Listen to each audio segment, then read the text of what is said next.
But,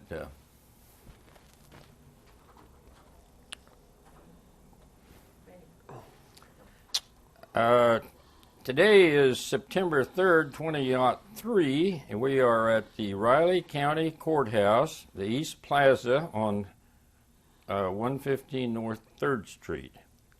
I'm with John Noonan, and my name's Jim Sharp, and recording on the camera today is Diane Gade. And John, I'm going to start out by asking you where you were born and raised. Well, it's Bellevue, Kansas. Now, Bellevue is down by St. Mary's, and don't get it confused with Belleville. Born February 8th, 1922. Uh-huh. And went to school down there, grade school, and went to high school in St. Mary's and Immaculate Conception High School. Now, after you got out of high school, what happened? Well, I had a scholarship to Rockhurst College in Kansas City, and there I went. And was there for 2 years. And you studied what? Liberal arts. Liberal arts. Uh-huh. Graduating when? 1947. Mm-hmm. Okay. And then what happened? Got married. When was that? 47. It was. Who would you marry and where? It's behind you there. Well, I know, but what was her name? Dee Donder. Sue Donder? Dee Donder. Dee Donder. Sue Dee Donder? Yeah. Uh-huh. And the family is still there. The Dee Donders run most of the farmland down there, as near as I can tell. But anyhow, right? Uh-huh. Then I came to work at K-State and as a graduate assistant. And then? Huh? And then? In English. Well, in English. Okay. Well, I tell you what, when I got through with my education, graduate education, I had 3 days left on the Bill of Rights. So I used every minute of it. Okay, well, let's go back and talk about that. When did you enter service? What was it? 43, I guess. 1943? 41, I'm sorry. 41. Mm-hmm. So where were you in on December 7th, 1941? I was at a station in Kansas City. I had a part-time job there, and that's where I was. Did you hear it on the radio? Did somebody on the radio? What was your first thoughts? Well, I thought that's going to be an interesting thing we're getting into. I, frankly, was never very much of a warrior, and I wouldn't call myself a anti-war. Well, I guess I'm pretty much anti-war. Yeah, I'm not much in favor of wars, and I think well, that's kind of it. So then, when did you go into the service? Well, that's kind of complicated. Let's see. I went in 44, I guess. And but I had joined the reserves a year before that. And why they didn't call me up, I don't know. They just didn't get done. And then I went in the reserves. I joined the reserves. Why, I don't know. Didn't have very good advice, but somebody said that was a good thing to do, so I did it. What branch of the reserve was that? Well, that doesn't make sense either. I was in the Army Reserve. Uh-huh. But then I ended up in the Air Corps. Yeah, it is kind of complicated. How'd that happen, you know? Yeah, well, I don't know how it happened. They called me up, finally, and I went to Leavenworth and got my clothing and everything there and took the tests at 3 o'clock in the morning. They got us out of bed. And about noon the next day, they came by my desk, my bed, and said, "Would you like to go in the Air Corps?" And I said, "Be a pilot." And I don't know, I hadn't thought about it or anything. It sounded better than driving a tank, though. Yeah. So I said, sure. And so all the people around me said, you're crazy. You never volunteer for anything. But I said, I'll just guess. And so from then on, I was in the Air Corps. And I went to Wichita Falls, Texas for my basic training. And that's where I was for, what, 3 or 4 months, I guess. And they kept coming around among the people who were there saying, will anybody volunteer to type? Well, they said that about 3 or 4 days, and I thought, well, no, they must want somebody to type. And everybody said, I never volunteer for anything. And so I said, well, I'll type. And I couldn't type very well, but I could type. And so I spent a good part of my basic training typing in the orderly room. Didn't go on long hikes and that sort of thing because I was typing. So that was my introduction to, I could, one thing I could do, I could run the obstacle course better than anybody in our outfit. And the reason I did that is because I wanted to get back early so I could rest. And so that's what I remember primarily about basic training. And didn't have to go on any of the 20-mile hikes or anything like that because I was typing the orders. Well, now, before you went to the service, I don't know how long this was between the time they asked you to, or maybe drafted. Were you drafted? Oh, no, I I just volunteered. You can tell by the number of my numbers. How you tell that? 17 was a volunteer. Oh. The first 2 numbers. Huh. And once you got beyond that, what they meant I don't know, but 17 was a key. And so I was identified then as a volunteer for the service, and it helped a lot. Well, now, you just got through mentioning boot camp. Did you actually get, by volunteering to type, did you get out of boot camp? No. Oh, well, you said you didn't have to go on the 20-mile hikes or anything. Well, that's because I volunteered to type. And so, the rest, I'd go over every morning and type, and the rest of them were going out on hikes. Oh. Well, tell me about your boot camp. Well, it was very, very hot down in Texas. And we just did a lot of walking around and running and going through gas chambers, and I don't know. It was kind of miserable. Well, I was going to ask you what you thought of boot camp, but you just told me. I never did get through my mind what they were trying to do, but anyhow. Hmm. Well, what do you remember about arriving at boot camp? What kind of memories do you recall when you think of arriving? Oh, I didn't have any memory. We just herded into a barracks and assigned a bed, and we got out the next morning, and I don't know. From then on, we were just marching and running the obstacle courses and that sort of thing. What was your day like from when to when? Oh, it'd be from 5 o'clock in the morning or 4:30 or something like that till evening, till 6 o'clock. Mm-hmm. And one of the things I remember mostly about it, and I think it was the dumbest thing I've heard since, is that they had water discipline in this heat in Texas, and we'd go hours marching around out in this heat and no water, and it was just miserable. And it used to be the same in basketball. You're not supposed to drink much water. They had this water, and now it's just the opposite. They want you to take a lot of it. Mm-hmm. Yeah.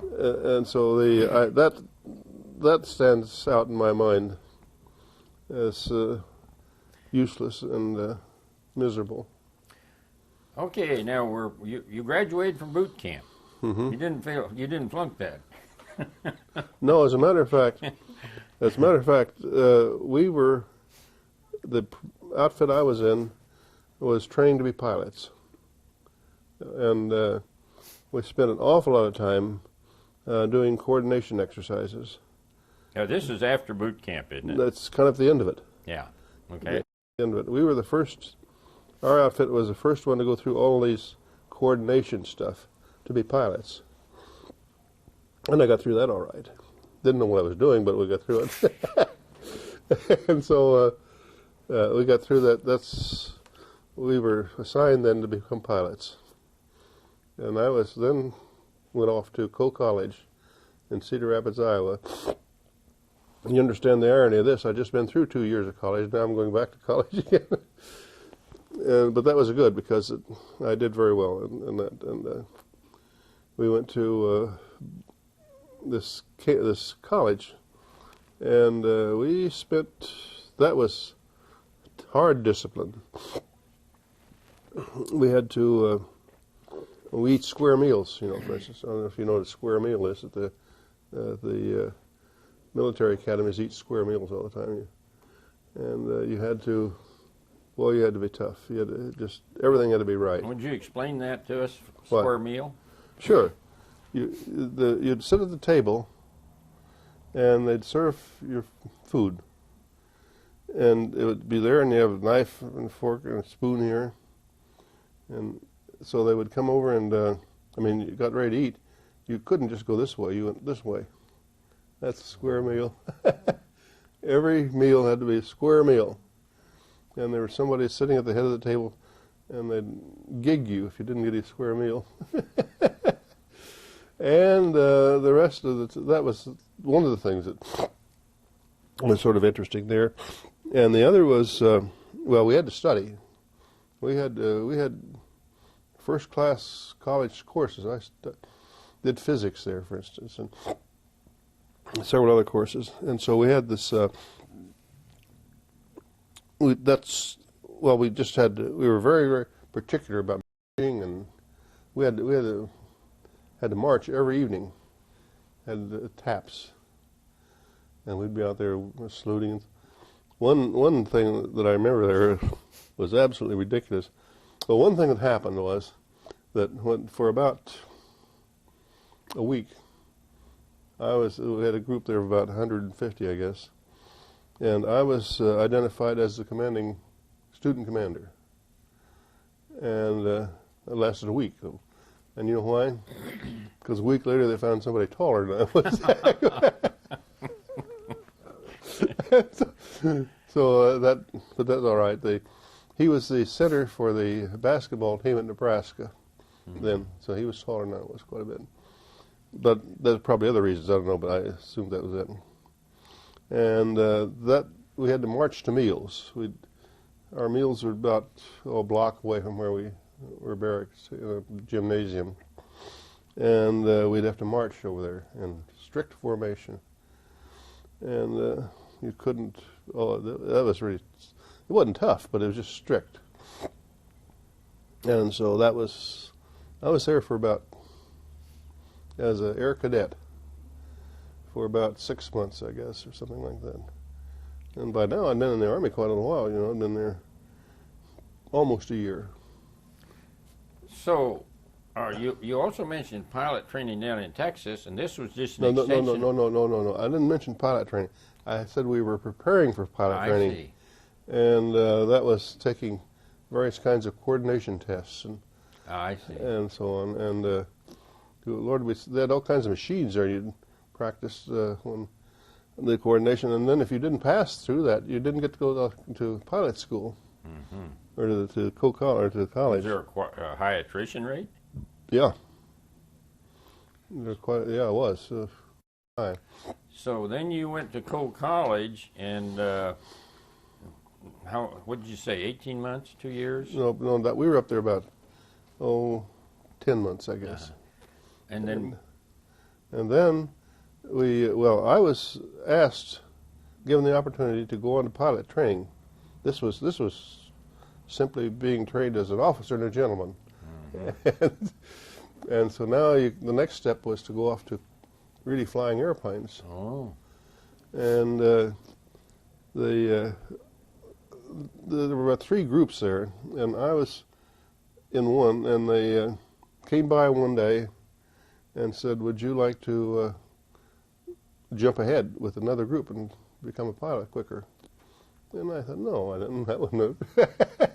I wasn't that anxious to go off and become a pilot or anything else much. But anyhow, they said, "Oh, that's fine." There was no, so I didn't go. And we had another month or so to go in the school.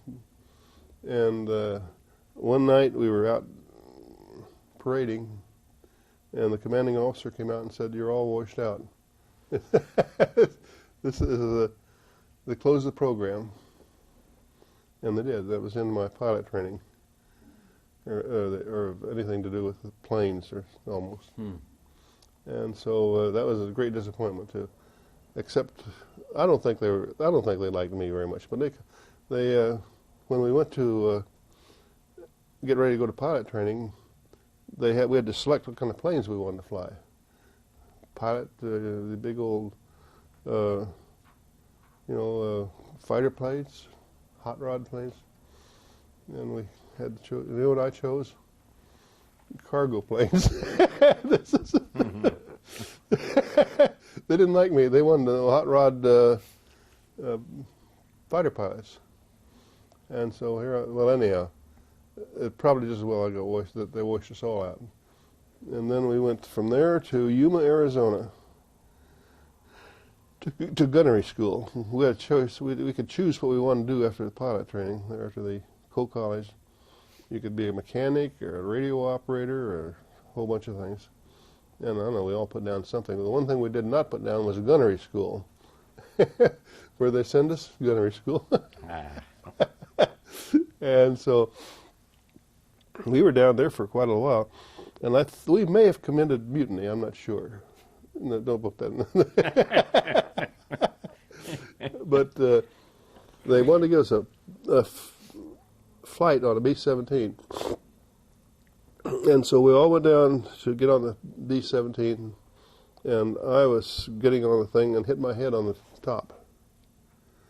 And the sergeant was sitting there. He says, "You're too tall. Get out." So now I can't even go to school. And so we were just, here I'd been in there all this time, expensive training. And what was I trained for? Nothing. Absolutely nothing. What was their rationale for closing out that pilot training? Was the war? Too many. Just getting toward the end of the war, and they'd had all the pilots they needed, I think, or something. I think that was it. And so now we're at Yuma, Arizona, and they were sending us out to. We were supposed to be officers and gentlemen. You understand? There's all this training back here. They were sending us to do KP and all that kind of stuff, and that didn't go over very well. We were really a bunch of thugs, and so then I got shipped away from there. As they broke us up, I think, because we all of a sudden we're not paying a whole lot of attention to the colonel who came out, and so I think they sent us off to the worst outfits they could think of. And as far as the Air Force is concerned, combat cargo is right at the bottom. Absolutely the worst thing you could be in, and that's where I got sent. And so I went over there, and they assigned me to the barracks and a bed and so forth. But I didn't have anything to do. Nothing. And so after a while, the first sergeant came by and he says, "You're to report over to such and such a building." It's fine. They at least recognized I was there, and I was. And I went over to this building, and here was one person standing in the building, and who was it? It was the doctor. He says, "We're getting ready to go overseas, you know." And we knew that. I said, "Yeah, I know that." And he says, "And as a result, we got to give shots." And I was getting ready to get my shot. That's not what was going to happen. I was going to give them.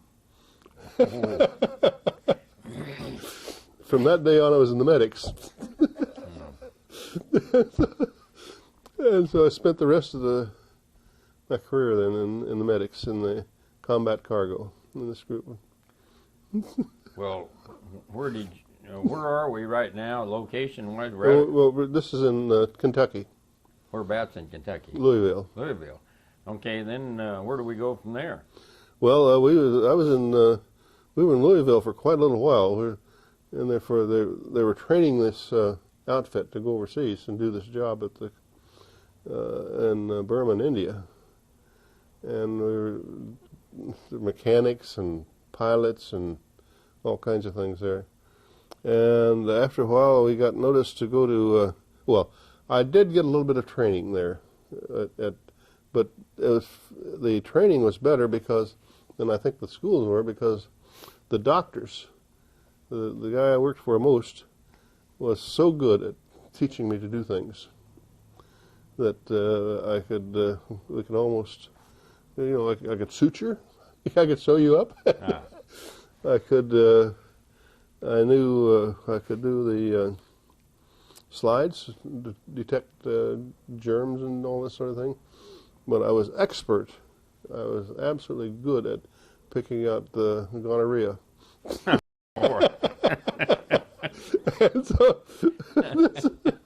and syphilis. I get a slide and I can look at that thing in a second and tell you whether it's gonorrhea or not. As a matter of fact, I even taught nurses how to do it. They had not training, but not in the, and so that worked out. And so then we went to, we had all kinds of, I worked there, all kinds of stuff, they'd have with jungle fever and jungle rot and stuff, and we'd have to deal with that. And of course the point is that no one else knew anything about it either. Mm-hmm. Except the doctors, but we'd have the parasites. One of the big problems is parasites getting on their legs. So we learned to deal with that. So this was kind of on-the-job training, I guess. And then we went to Indiana, Bearfield, for just a short while, and then went to Santa Ana, California. Got on the USS A.E. Anderson ship, and took 30 days to go across to Bombay. And that's because if you've ever been on one of these things, you understand they don't go the straight, they zigzag to keep you away from the. Mm-hmm. And so and I got a job on that, which was a great one. They gave the soldiers all kinds of jobs to do. And since I was a non-combatant, I was given the job of being the runner for the captain of the ship, which he did nothing at all. He didn't. All I did was go up and sit in front of his office, and I never did see him. But it was great because it was clear up on top of the ship, and on my way up there to my job every day, I'd walk by and hear these. There were the showers, and people were in there taking showers. We were down the hold where there's saltwater showers, and these were freshwater showers. And so the question came as to how, I couldn't figure out how in the world I was having to take the saltwater showers, and these guys were taking the freshwater showers with soap and everything. And so one day I walked by there, and the shower was open. I just took my clothes off, went in and took a shower in the officer's shower. Discovered they couldn't tell the difference between an enlisted man and an officer. So that worked out pretty well. And we had 30 days. That was a long, and we went through a hurricane or something on it. Just really miserable. And then we went to Bombay, India. And the reason we could tell we're in Bombay is because we could smell it 10 miles off the coast. That smell. So then we took a train from Bombay to Sylhet, India. Now, if you look at a map, you discover you've gone from southwest of India to the northeast part of it. Across it, and on a train. And we had a steamboat on the last part on a river over there someplace. And that was quite a trip across to Sylhet. But Sylhet was a lovely place, just absolutely. Where they raised tea there, and Now, did you mingle with the natives Oh, on the sure. train, or was this Oh, not in the train. This is a special train. Oh, This is a special train. the troop train. Mm-hmm. And one of the medics was given the responsibility of making sure the water was pure, which means he dumps chlorine in it. And God, he dumped chlorine. I tell you, I could almost chew that chlorine by the time we got to Salette.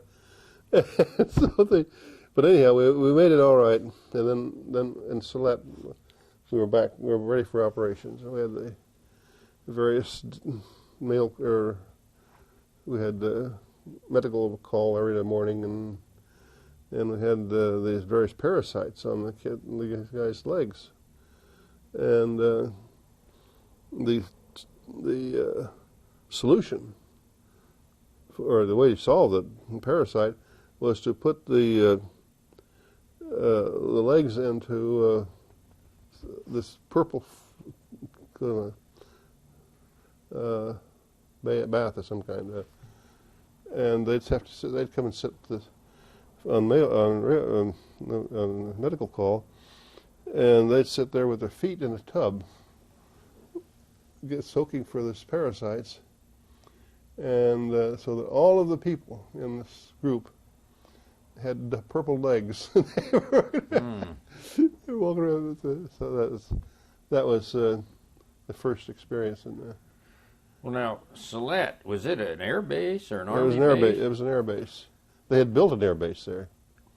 Mm-hmm. And was it, what was it? Was it a bomber base, a fighter base, and what happened there? Well, we were not. We were not hooked up with bombers and stuff like that. We were a cargo outfit. Oh. That's what we had there. And so we would haul stuff out to other air bases or other field spots, and dump it off, throw it off. For the troops that were Yeah. fighting down below. Huh. Was Japs in the area? Hmm? Were Japanese troops in the Sure. area? Not right where we were, but they were where the other guys were. As I mentioned, that what happened is they would go off in the jungle, and we'd come in and drop the supplies. We'd keep the base. The base was held by both of us, and they would take the supplies, some of them, and during the day, and we'd come by in the morning and drop some more, and our troops would get it, and it was just the strangest, people weren't mad at one another very bad. You keep seeing. I still have trouble with this because we'd eat with the Japanese. We didn't find these terrible Jap things that we saw in movies and stuff. You mean there at Salette? Yeah. You were eating with the Japanese? Yeah. I mean, these civilians, weren't they? No. Soldiers? Soldiers. Well, that is unusual. How in the world? I never heard of such a thing. Well, that's because, you see, this is what, one of the things I've been interested in is communications. And what gets communicated is these bad Japs, what do they call them? Would run around shooting people, and I don't know. And the ones we saw weren't doing that. They were worrying about getting home to their families. Well, now, with these Japanese how long were they there? How long Oh, were you? hell, they'd been there for years. Or years, that's probably an overstatement, but they'd been there for a long time. Well, now, they were occupying this base too? Not the base, the area around it. But Yeah. you were communicating with them during the war. Well, I wasn't talking to them very much, but we'd see them often, and didn't see much of evidence of their wanting to shoot us, or we were wanting to shoot them or anything. What happened is that this is what I get all stirred up about war about. Hell, we weren't mad at them. Were they mad at us? But the newspapers back home are showing all these terrible things about Japanese. And there were some bad things. And I don't even, but that sort of thing did not, as near as I can tell, get communicated. Well, were you actually in face-to-face communication with some of these? Sure. Oh, be darned. That's interesting. How long did this go on? Oh, I don't know. I was over there about 2 years and a year and a half, I guess. And some places they were and some places they were not. Now, I seem to remember in history about the Burma Road. We were that's where we were stationed for a lot of the time, right on the end of the Burma Road, and moved on it to China. Drove stuff. Yeah. Now tell us about that. Well, I didn't know much about it because I flew. Oh. But we set our gasoline supplies and all kinds of munitions and so forth over the Burma Road, and we were at a place called Missional, Burma, and that was the jumping off point for the Burma Road. And now we're in the community with the Flying Tigers. They were there, and so to show you how things get, I don't know whether it's distorted or whether I was wrong, but among our group, we decided that the Flying Tigers were smugglers. Their planes were on either side of the hump, and that they would haul this stuff over to China. What were they doing with it over there? Well, they're using it when we wanted a part for a Jeep when we were in China, you'd go down the road 15 miles and up on a hill was a big building, and you'd go down there and get clutches or whatever you needed for your Jeep and buy it from them. Was these the pilots in that? Who would? Were these were Chinese soldiers. Oh. They'd have this stuff, and they'd get a Jeep and take it up there and tear it apart. Oh, forget and sell the parts back to us. Oh man. So now, how you know how long the Burma Road really was? How long it was? No, I don't. And where did it go from? Well, it went from Missional, Burma, to Suyong, China. And yeah. Did we construct it, or who constructed it? I'm not sure. I think we did mostly. That through jungle? Well, you see, of course, the jungle is. I don't know exactly what that is. Yeah, there was jungle around it, but you could go through various ways, and you're not out with the snakes and stuff. But, So then, did I hear you correctly? You moved to China later? Yep. Tell us about that move. What you did there? Well, I'll tell you what we did. We moved to. I was in Tullahu, India, and they sent us to Suyong, China, to support some sort of. Well, among other things, we hauled fuel to the 20th Air Force in northern China. And we also, during the same time, transported the mules. And people, as a matter of fact, they came out and examined our planes, and they wouldn't let us fly them anymore because the mules had been in there and they urinated all over the place and got this.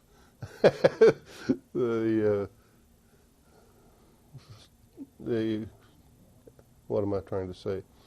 Got the stuff all so rotten they couldn't fly the planes. And so we had that was yeah. So then what did you do when you couldn't fly the planes? What was They sent us new ones. Oh. Huh? And where were you flying these, or where were they flying these planes to? Well, when they got the new ones, we flew them to China, to northern China, to the 20th Air Force, for bombing Tokyo. Oh. And that was in northern China. And then we went to a place in China, southern China, and it was. I might have. I'll give it to you, but I have a picture of how they get into that a little later. But how they maintained the runways. They get this was all done by hand. They get 500 people pulling a big roller, and that's how they maintained their runways. And so they, but that was an interesting part of China. Then how long were you there? Oh, very short while, probably a couple of months. Then what? Shanghai. Tell us about that experience. That was great. Shanghai, it was a first-class big city, no question about it. They had, you can buy anything there, food, and you could travel around, and we'd get a rickshaw and go across Shanghai, and it was, and then we got on the, well, of course, by this time, our outfit was getting ready to go home. Now, you understand that if you're an officer, you go home fast, quick. And I was, by that time, a staff sergeant. And I was the chief medical officer for this, which, when we were in Shanghai getting ready to go home. And a couple of experiences, I could not find 3 ambulances had been lost someplace between Burma and getting ready to go home. And then we went down to get on the ship. Every unit had to have sign a document indicating that their health was fine and they could come home. And there I was. And I thought, well, any doctors or anything. And so I wrote that thing up. And I was the last one to get on the ship of our outfit to go on. And there was somebody there wanting it. I handed it to him. I would dare say he would have no idea who signed that. I signed it like a doctor. and so then we came home, and that was we had a lovely trip home. Great trip home. Well, I want to go back to China a minute now. While you were in Shanghai, did you mingle with the civilians? Oh, absolutely. We would make friends with some of them? Oh, sure. As a matter of fact, even visited their houses. One of the interesting groups in Shanghai were something they called the White Russians. And they were, during the Russian Revolution, Shanghai was picked as a place they could have refuge, and they did. They were big houses, and they had rooms full of money. There's only one problem, was it was no good. But no, I visited several Russian houses. Oh, well, let's back up a little bit on the visiting houses. When we were over in Suyang, China, the air base was right in the middle of a community. People lived over here, and we'd go over and visit their houses a lot. And boy, I tell you, they'd have a house that'd have front room and, well, very primitive, of course, and kitchen, and their animals would be in the courtyard right outside the kitchen door. But they were just delightful people. They would want you to come in and meet their kids and talk and so on. What was did Japan occupy China during this period? Sure. Well, part of it, yeah. Not Shanghai.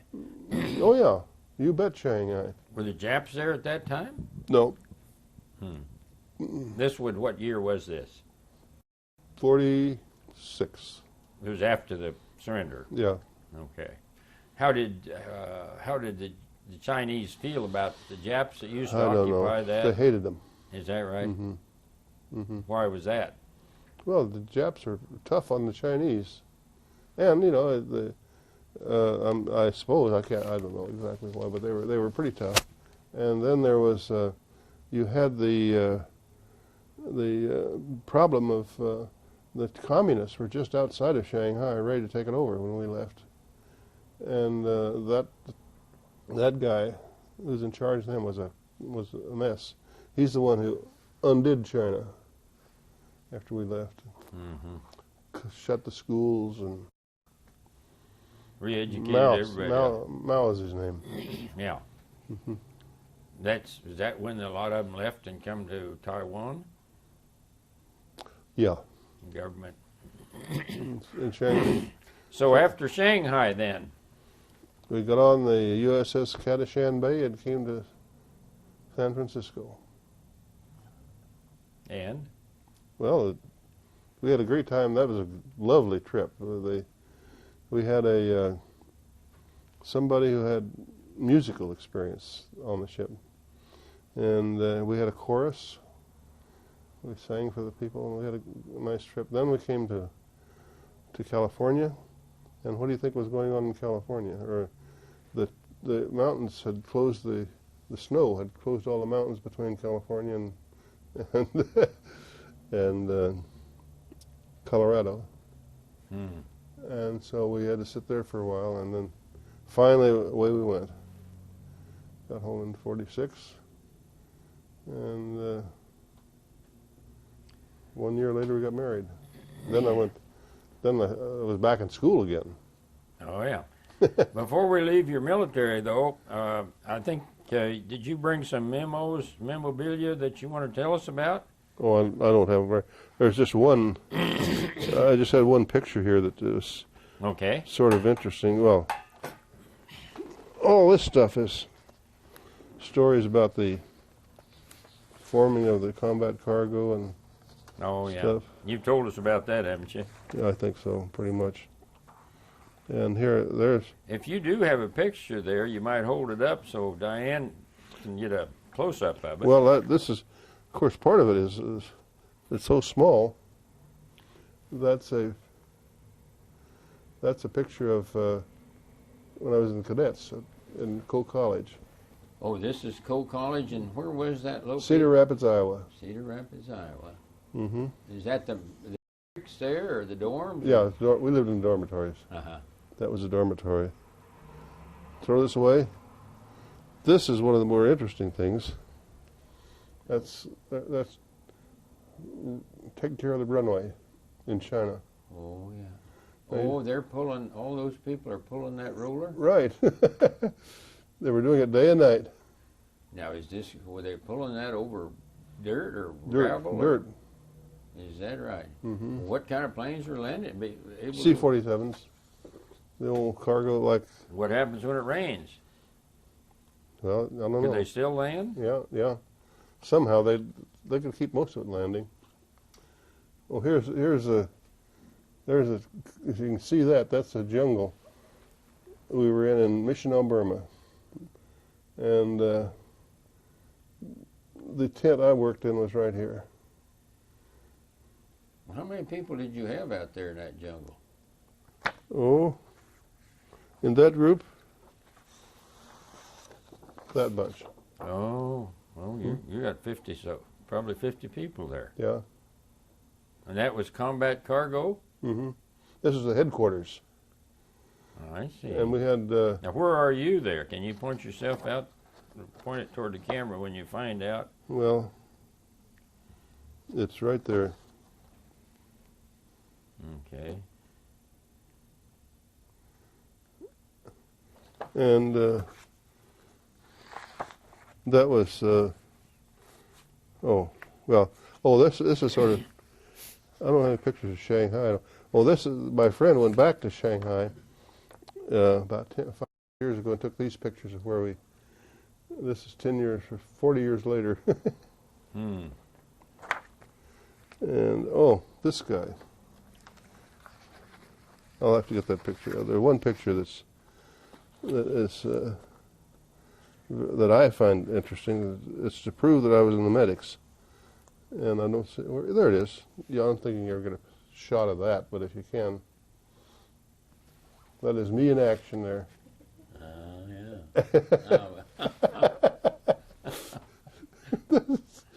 I don't know how he got his head. Somebody probably hit him. The reason is, I say that, a little bit facetious, that about 10 years ago, I was reading about the mafia in New Jersey, And this guy was from New Jersey, and it was his name. He was in the mafia or not, but he might have been. But all of the combat cargo, somehow, most of those people, and I was different because I was from the Midwest. They were all practically from the East. And, well, there is a great picture of me. I don't know where the other one is. Right here. Oh, that's kind of a. You can see it. You can see me. That's it. And that was in Burma. Now, have you ever had an opportunity to revisit any of these places as you? No. But except in the United States, I visited Cole College a couple of times, and I used to travel a lot at the university. As a matter of fact, in the how I missed all these places is not clear, but in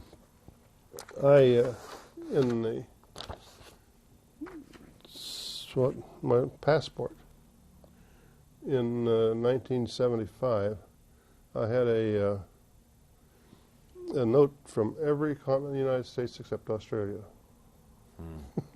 So I used to travel quite a bit, and a lot in Africa, but never got back over the I don't know why I would. That doesn't intrigue me very much to go back to Sylhet.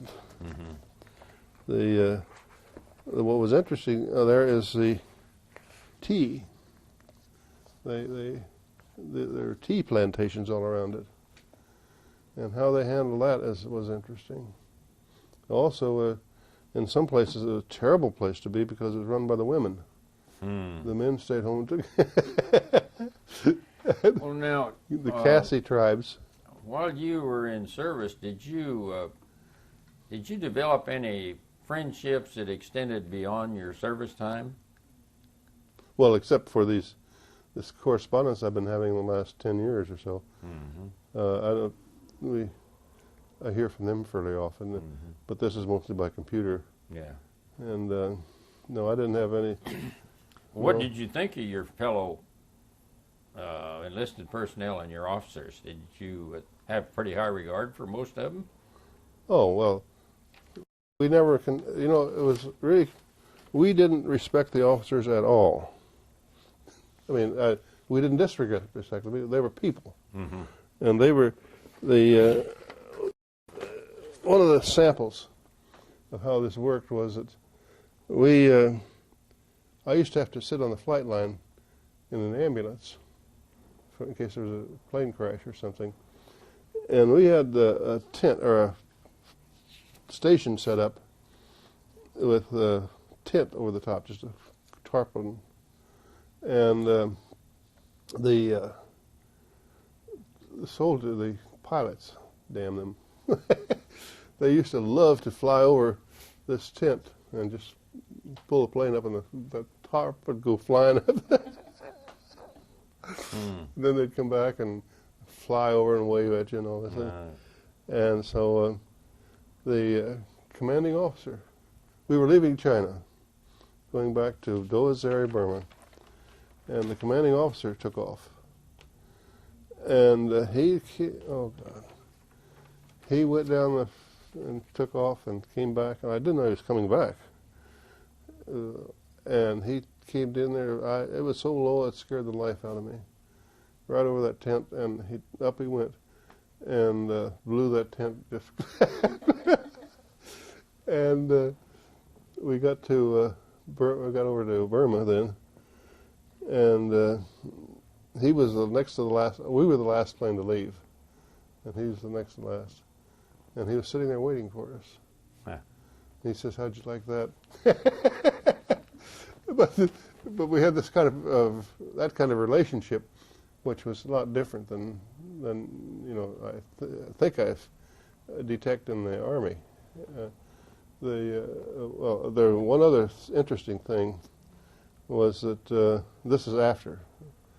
There was one guy in there one officer who was a real hot shot, and I didn't like him very well, nor did anybody.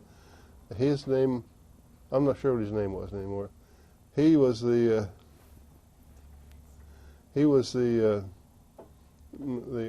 engineering officer for the First Combat Cargo Group, and he came home, and somehow we got acquainted. He was a major or something, and because I was from Kansas and he was too. There were only two Midwesterners on there much, and he said he got his degree in mechanical engineering from Kansas State University, and that was kind of interesting.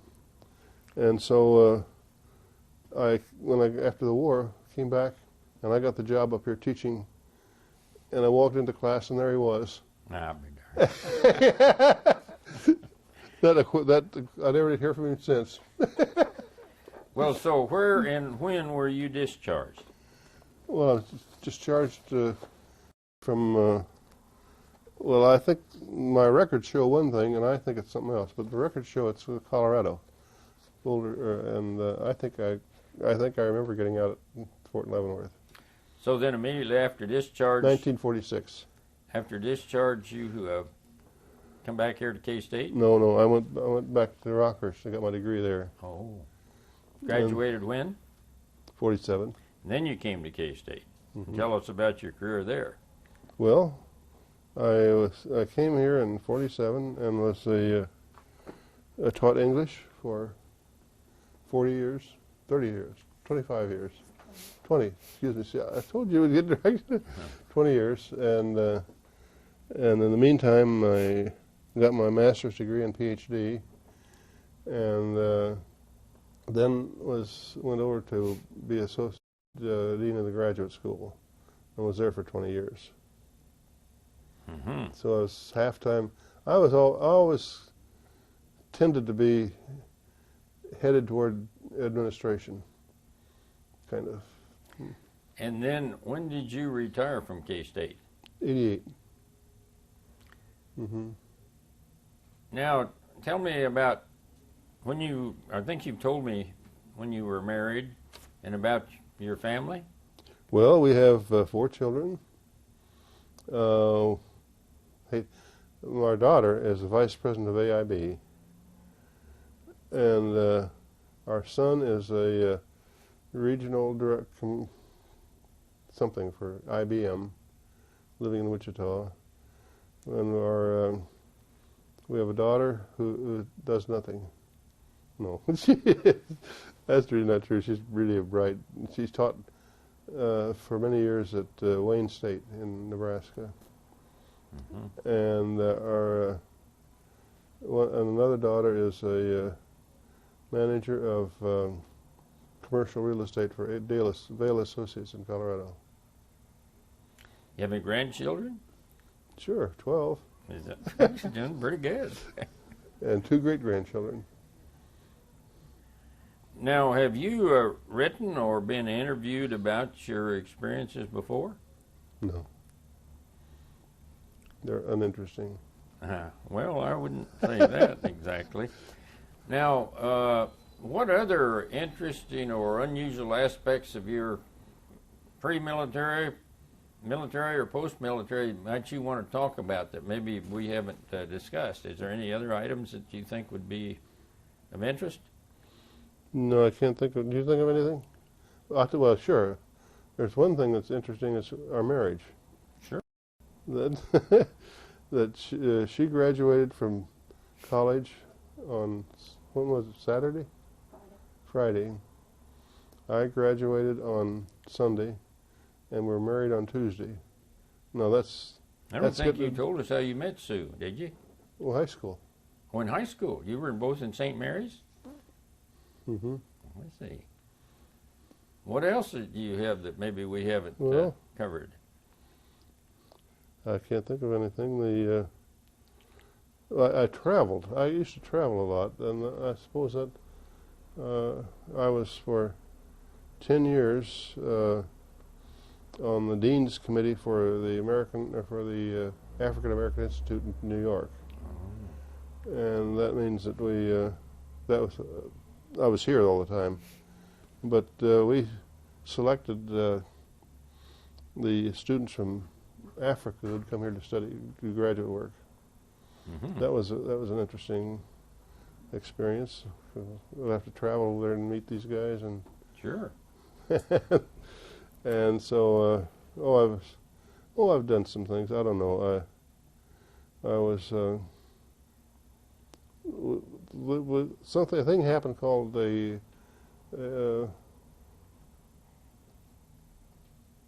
are you going? What? What's that?